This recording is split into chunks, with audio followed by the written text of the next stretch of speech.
Hi, a very warm welcome to Dusty Shelf Collectibles. Today, Airwolf.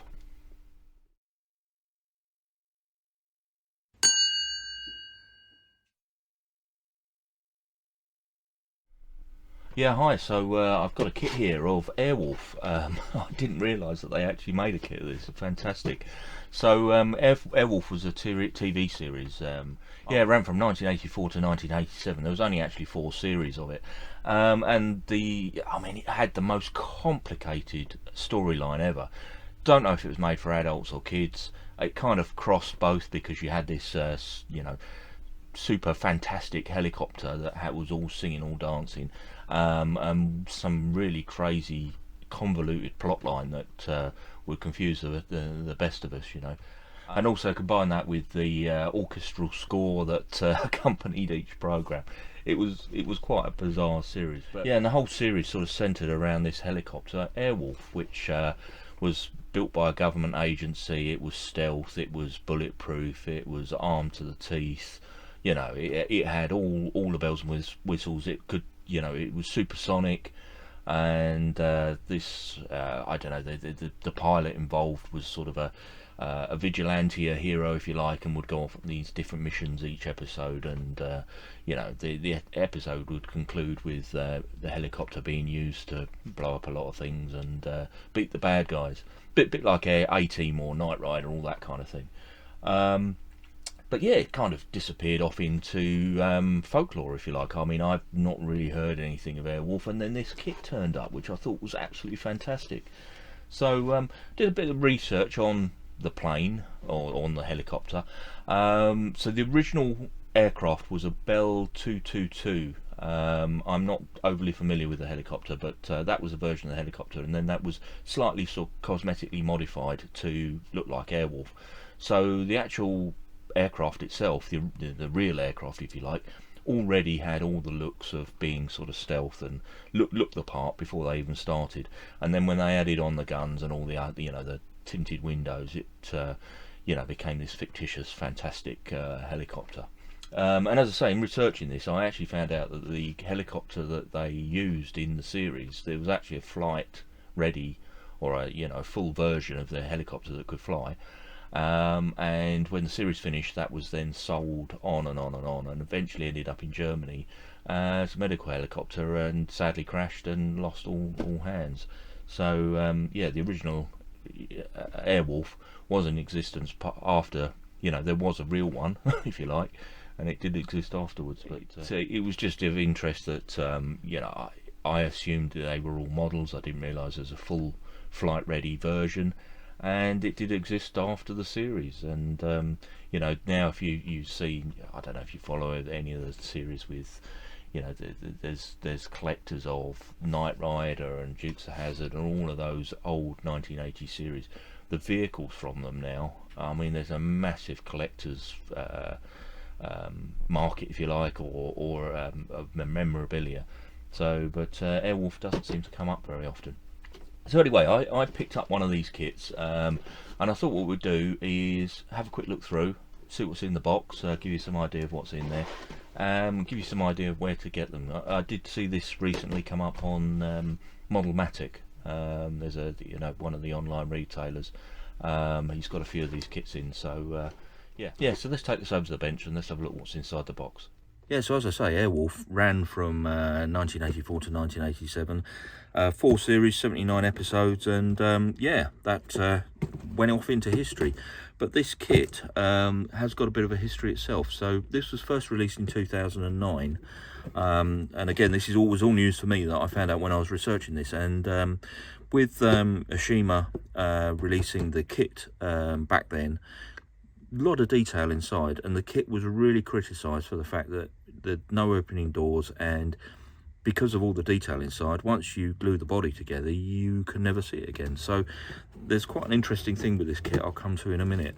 So let's have a quick look around the box. As I say, this is the latest artwork. There's been 3 incarnations of the artwork. This one is from 2021, so this is the latest release.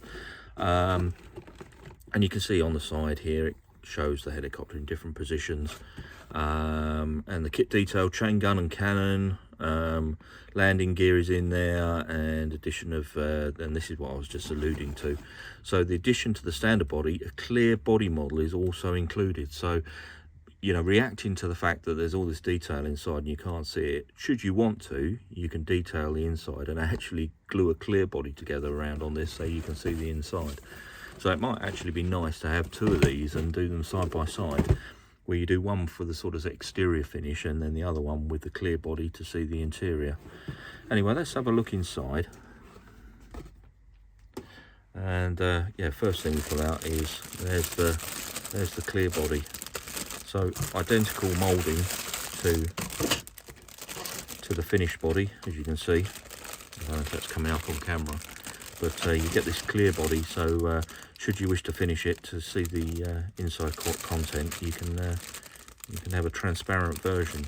And as I say, it would be nice to have both side by side. And I guess that's one of the things I'm just looking through the kit. Yeah, there's only one set of parts, so this is a decision point which way you go. And I think it might be nice if, you know, you could purchase this kit to make two of them side by side. So it's basically two sets of the rest of the vehicle, if you like, so you didn't have to choose, you could make both of them. But yeah, it doesn't come like that, unfortunately. So we've got the two bodies there, and I hope it's showing up on the camera, but they're really nice moulding. They're really nice, and you can see the shape of the helicopter, really sleek looking. Yeah, really good. And then in here we've got various parts and the rotors. You can see on there some chrome parts, and then this other bag, tail fin and various bits on there. Got a stand in there, and yeah, and then the cockpit sort of closing windows. It's not a great deal to it. Some decals in here. I can't really see what they are. They seem to be interior finishing details. There's not a great deal. So a quick look through the instructions. Just move that box out the way. It's just quickly running through the instructions. Let's find number one. It's one of these where you fold it out. So number one, building a rotor assembly by the look of it, and the interior, building the interior on. This is what I'm saying about the detail. You've got the rear seat and everything. Obviously, if you close the body up, you can't see any of this, so hence the clear body. Then number two, page two goes on more and more detail, and then you've got this rear panel. Again, this all sits in the closed body. I don't know if you can see it here, but this control panel on the series, there was the co-pilot. He sat in the back and worked all the guns and the radar and everything, and he would sit in this seat here and have this massive control panel with all these flashing lights on. But if you built the kit with a solid body, all of this detail, once you close the body up, you'd never see it again. So it's kind of academic, and I guess you know, I like the idea of the clear body, but I guess it was too expensive to retool to put some sliding doors in or something, or opening doors to see what was, you know, what was inside. And then moving on, here you can see the bodies, the interior coming together. Yeah, and the option to put the wheels on, assembling the guns. Does seem, you know, a fairly straightforward kit. I mean, I shouldn't think this would be particularly challenging to a seasoned modeller. You see the side guns on here, and again you can choose whether they're in or out. And then on to mounting it onto the stand. And then at the back here, where did I see it? I saw some, gives you an idea of your painting on this page here, and then schematics of what's actually included in the kit. Yeah, so not the most over complicated kit, and you know, it is retailing around about the £50 mark, so it's not the cheapest of kits either. But it is quite a niche subject, and I just think it's, as I say, I think it's a shame if you had, you know, two sets of the other mouldings, these smaller mouldings, so that you could build both of them next to each other. I think that would be good. You know, I get it with the clear body. Obviously, you know, maybe it wasn't practical or not cost effective to retool to get a sliding door in there, so I get it with the clear body. But to have to make the call, do you go with a solid body or clear body, if you want both of them, you've still got to buy 2 kits. Yeah, maybe they should have sold a clear version and a solid version separately, maybe.